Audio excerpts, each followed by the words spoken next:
দুরূদ শরীফের আশ্চর্য ঘটনা।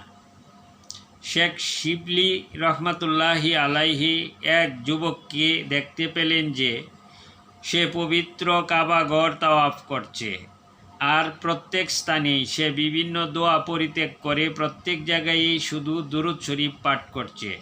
শেখ সাহেব ওই যুবককে জিজ্ঞাসা করলেন, কোনো দোয়া তোমার স্মরণ নেই যে তুমি প্রত্যেক জায়গায় শুধু দুরূদ শরীফ পাঠ করছো? সে উত্তরে বলল, আমার অনেক দোয়াই স্মরণ আছে, কিন্তু যে ফজিলত আমি এ দুরূদ শরীফের মধ্যে পেয়েছি অন্য কোনো দোয়ার মধ্যে তা পাইনি।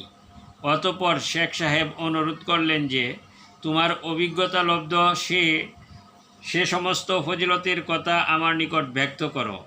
তখন ওই যুবক বলল, একবার আমি আমার পিতার সঙ্গে হজ করার উদ্দেশ্যে এসেছিলাম। যখন বাগদাদ পর্যন্ত পৌঁছলাম তখন আমার শ্রদ্ধেয় পিতার প্রচণ্ড জ্বর আসলো এবং সে জ্বরেই তিনি ইন্তেকাল করলেন। ইন্তেকালের পর দেখলাম তার চেহারা একেবারে শূকরের চেহারার মতো হয়ে গিয়েছে। এ অবস্থা দেখে আমি অনেক কাঁদলাম এবং কাপড় তার মুখের উপর দিয়ে ঢেকে রাখলাম। গভীর দুঃখে জানুদয়ের উপর মস্তক রেখে চিন্তা করতে করতে হঠাৎ কোনো এক সময় নিদ্রার কূলে ঢলে পড়লাম। এমন সময় আমি স্বপ্নে দেখলাম যে একজন সাদা পবিত্র পুরুষ এসে আমার পিতার মুখ হতে কাপড় উঠিয়ে নিজের হাত দ্বারা তার চেহারা মলে দেওয়া মাত্রই তার চেহারা চাঁদের মতো উজ্জ্বল হয়ে উঠল।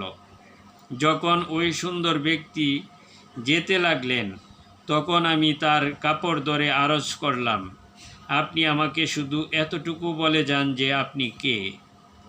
আপনি আমার এহেন অবস্থায় উপস্থিত হয়ে আমার উপর অত্যন্ত অনুগ্রহ করলেন এবং আমার কষ্টের উপশম করলেন। তিনি বললেন, আমি শফিউল মুজনিবিন হজরত মুহাম্মদ সাল্লাল্লাহু আলাইহি ওয়াসাল্লাম। অতঃপর আমি জিজ্ঞেস করলাম, হে আল্লাহর রাসূল, আমার পিতার ইন্তেকালের খবর আপনি কিভাবে পেলেন? নবী করিম সাল্লাল্লাহু আলাইহি ওয়াসাল্লাম বললেন, তোমার পিতা প্রত্যেক রাত্রে আমার উপর ৩০০ বার দুরূদ শরীফ পাঠ করত। আজকে রাত্রে যখন আমার নিকট তার দুরূদ শরীফ পৌঁছে নাই, যে ফেরেশতা আমার নিকট দুরূদ শরীফ পৌঁছাতো তাকে জিজ্ঞাসা করলাম। সে ফেরেশতা উত্তরে বলল, তার ইন্তেকাল হয়েছে এবং তার চেহারার এ অবস্থা হয়েছে। এ কথা শুনে আমার খুব দয়ার উদ্রেক হলো। তখনই আমি এখানে চলে আসলাম। অতঃপর এ মহাপুরুষ হঠাৎ চলে গেলেন। এরপর ভোর হয়ে গেল এবং ফজর নামাজের পর শহরের চতুর্দিক হতে দলে দলে লোকজন এসে এখানে জমা হতে লাগলো। আমি তাদেরকে জিজ্ঞাসা করলাম, আপনাদেরকে কে খবর দিয়েছে?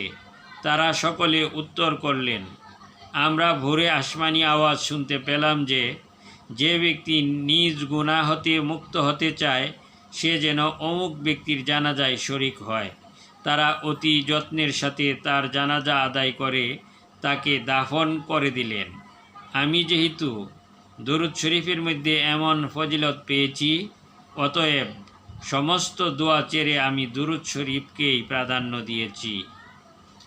আল্লাহ পাক আমাদের সকলকে হজরত মুহাম্মদ সাল্লাল্লাহু আলাইহি ওয়াসাল্লামের উপর বেশি বেশি দুরূদ শরীফ পড়ার তৌফিক দান করুন। আমিন।